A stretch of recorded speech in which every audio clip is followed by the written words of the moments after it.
Hi guys, it's Bella and welcome back to my channel. Today is September 1st, so I'm declaring it officially fall season. But before we can get into fall reads, we have to do our reading wrap up for the month of August. August was a kind of weird month for me because I was really busy. I flew to California for a few days, hung out with some friends, and then a bunch of my California friends flew here and we hung out for a week, so I didn't really get that much reading done. But besides that, I had my first reading slump this month. The first like 2.5 weeks, basically the first half of August, I did not want to pick up a book. Pretty much every book I read at the beginning of the month just did not do it for me, so I was like not in a reading mood. So because of that, this is my shortest book, or my smallest amount of books that I read so far for a reading wrap up. I only read 10 books this month, which still does seem like a lot, but if you've watched any of my other reading wrap-up videos, I always tend to read like 30, so. But let's just get into it. Let's talk about the 10 books I read this month and wrap up August. Let's talk about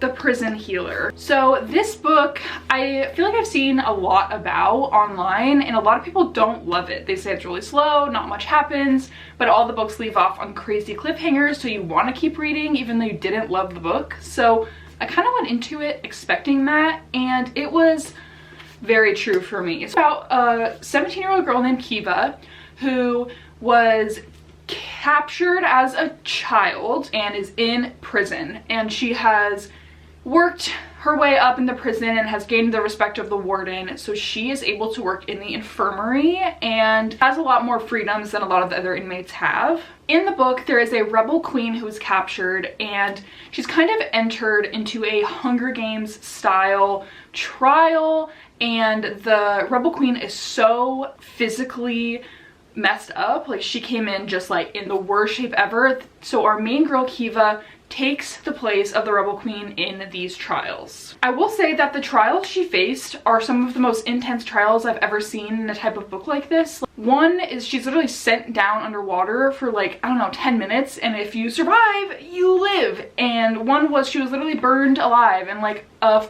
chamber.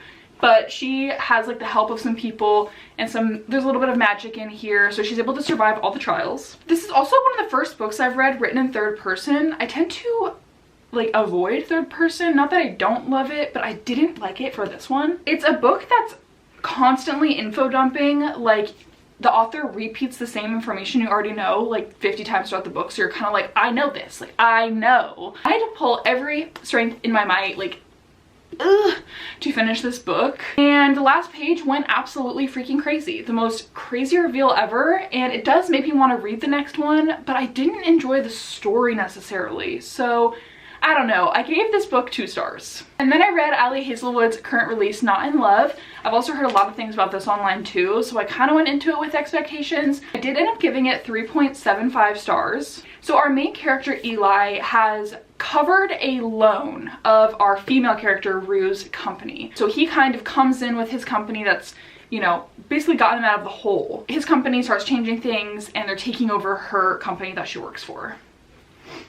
They are super attracted to each other right from the beginning, but she's kind of torn between being attracted to him and also hating him because he's taking over like this company. And I forgot to mention that the company is run by like her best friend. I actually enjoyed this story way more than her other ones. I tend to not like her STEM romances, and I really didn't like Checkmate. So I was really like pleasantly surprised with this book. I really enjoyed it. I loved the male character Eli, loved him. It is based on a very sexual relationship and kind of how they navigate it, and a lot of people online were saying that in like a negative way, like they thought it was too sexual and not enough like build up, but I really enjoyed it because there's still a lot of tension between them because they don't really want to be together. Like, she does not want to be with him, and there was a lot of like mystery slash reveals and plot twists at the end that I wasn't expecting from like typical romance. So yeah, I really enjoyed it. This kind of redeemed Ali Hazelwood in my mind, so I definitely recommend it. Then I moved on to Love Unwritten, which is the second book in the Lakefront Billionaires series by Lauren Asher. I loved the first one so much. It was my first Lauren Asher book. Let's talk about the thickness of this book. Like, this is huge. I gave it 3 stars. I thought I was going to enjoy this one like a lot more than I did because I tend to really love the babysitter, single dad trope a lot. I really enjoy it, but I didn't really love it in this one. I didn't really feel like the 2 main characters had any chemistry at all. I really enjoy her writing, but I just didn't love this book as much as the first one, so I gave it 3 stars. And then I received this in like a subscription thing that I bought, and it's Redeemed by Lauren Asher. I think it's like the 4th book in a like standalone series, interconnected series type thing, all about F1 racers. I actually ended up DNFing this. I got pretty far into it to where I kind of understood where the story was going. An F1 driver gets super injured and his career is over, and our female character is in Italy. I think it was in Italy. She's in Italy to discover who her real paternal father is, and she kind of just like ends up with this F1 racer in kind of like a fake relationship type situation. I wasn't giggling. I wasn't excited to read it. It didn't stimulate me in any sort of way. I didn't really like the characters that much, and I got like 60% in and I was like, I'm done. Like, I know where this is going. It's not going to be revolutionary, so we're over this. Then I read Leather and Lark, which is the 2nd book to Butcher and Blackbird, which I did really enjoy. Very different from Butcher and Blackbird, like really different. So Butcher and Blackbird was 2 serial killers killing bad people. So there was like a lot of killing in that book, I felt like. So I was kind of expecting that from this one,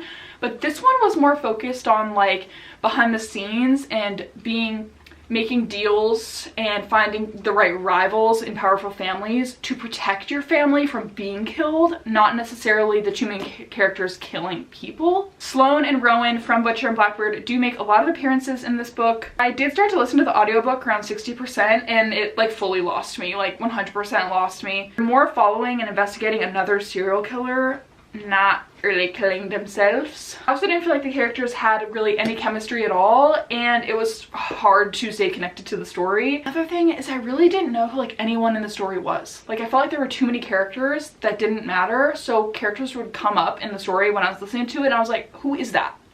So I don't know if I said it. I gave it 2 stars. Tangled Up in You, my first Christina Lauren book. I was really excited about this because Tangled is my favorite Disney princess movie. So imagine a modern style Tangled story. So our main character has lived on a homestead in the middle of nowhere her entire life. She's never had social media. She's never, you know, gone to the mall. She doesn't know anything that's happening outside of her farm she lives on. She did decide that she wants to go to college. So she makes a deal with her parents, very overprotective parents, that she can go to this school, but every weekend when school is out, she has to come back to the farm and do her chores. And she ends up meeting a man, a student there, and in one of her classes they do DNA tests, which her parents would have never let her do. So she did it behind their back, and she ends up finding out that her parents are not her parents, and she has biological parents in another state.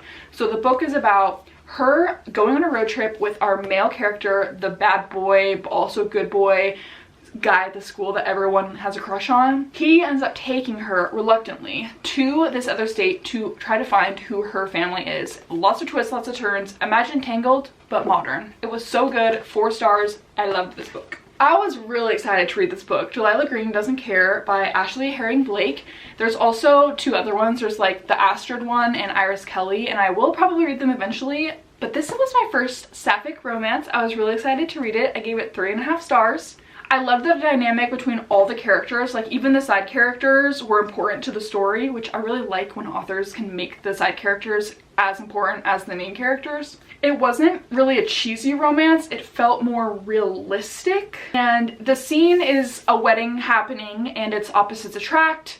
I love a wedding like scene, like it sets the stage, and I really like that. It was opposites attract, secret relationship. There's like a side plot of trying to break up a wedding. It's like our main character, Delilah Green, she is the stepsister to the girl getting married, and the girl getting married, her best friend is a love interest. So there's a lot of tangled up mess in all of that, but I really enjoyed it. And like I said, I really love the side characters, so I'm excited to read their stories because I'm sure they're going to be just as good. And then I started a series that I've been dying to start, Magnolia Parks by Jessa Hastings. This has been so highly praised and talked about everywhere, and I've had these books for genuinely a year and I just never got around to reading them. So I started it.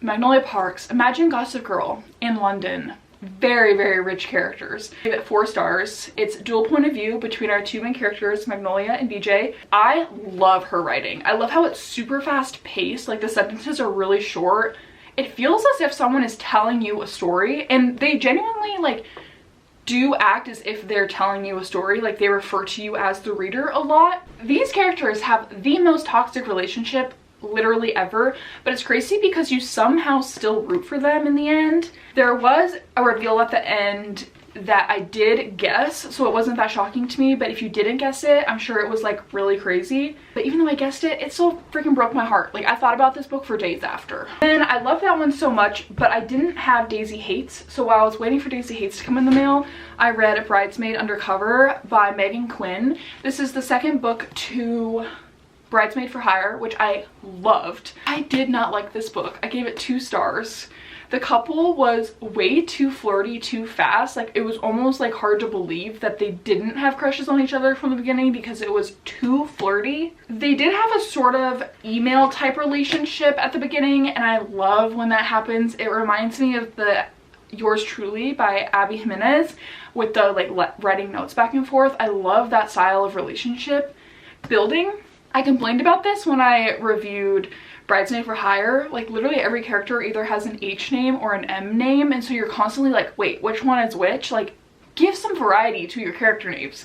Like, there doesn't need to be Hardy, Hudson, Harper. Like, it's too much. I actually stopped reading this with 50 pages left because I just could not do it. So I gave this 2 stars. And then my Daisy Hates book came. So I read Daisy Hates, which everyone says they like her story better, but I loved the first Magnolia book so much, so I was like, how do people like this one more? So I went into this with almost too much pressure to like it. I don't think I liked this one better than Magnolia's story, but I love Julian Hates, which is Daisy's brother, and this is the same universe as Magnolia Park, so all the characters show up. It's actually happening at the exact same time as Magnolia's book, so that's kind of fun. I can see why people do the tandem read. I do think this one was a little bit longer maybe than it should have been. I think a lot of stuff could have been cut out. This one's more fun because there's a lot of like mystery and intense moments because Daisy and Julian are part of like a crime family. They're like, Julian's like a gang lord as he's referred to, so there's a lot of like tension and intense moments and higher stakes in her book, so I like that a lot. The ending was very crazy though. I audibly gasped out loud, and by the end of it I was kind of more leaning towards Daisy's story than Magnolia's, but I was excited to finish Magnolia's story, so I gave this one 4 stars. And then the last book of the month, oh, actually I read 11 books this month. Nice. Magnolia Park's A Long Way Home. This is long. I mean, this is like 600 pages. I thought it was kind of too long. Sadly, I felt like their relationship got too repetitive. Like, it's too toxic. It's finally accepting that they're gonna be together, and then the next page there's something wrong and they break up, and it's like the whole thing over and over and over again, like 50,000 times. But Julian though, if you know, you know. I love Julian. Crazy ending again. Gasped out loud again. And I will say, after reading this one, I was kind of over their story. And I was like, wait, maybe I am a Daisy fan and not Magnolia. Like, Magnolia's first book was so good. I literally loved it so much. And then this one kind of took me out of it. I gave it 3.75 because I do really love the story and I'm constantly thinking of these characters, but I just didn't like that one as much. So I'm excited to read the next Daisy book and then finish Magnolia's story with Into the Dark, which is the last one. And I don't know. So in my next month's wrap up, you'll see what I thought about these because I'm going to read them this week. That is all the books that I read in the month of August. 11 books, short, small list, but that's okay. I hope you guys enjoyed this video. Stay tuned for my next video coming in a few days because I'm going to be talking about all the books that I want to read this fall. And yeah, if you guys like book content or lifestyle content, don't forget to subscribe and give this video a big thumbs up. And I will see you guys next time when I post a new video. Bye guys!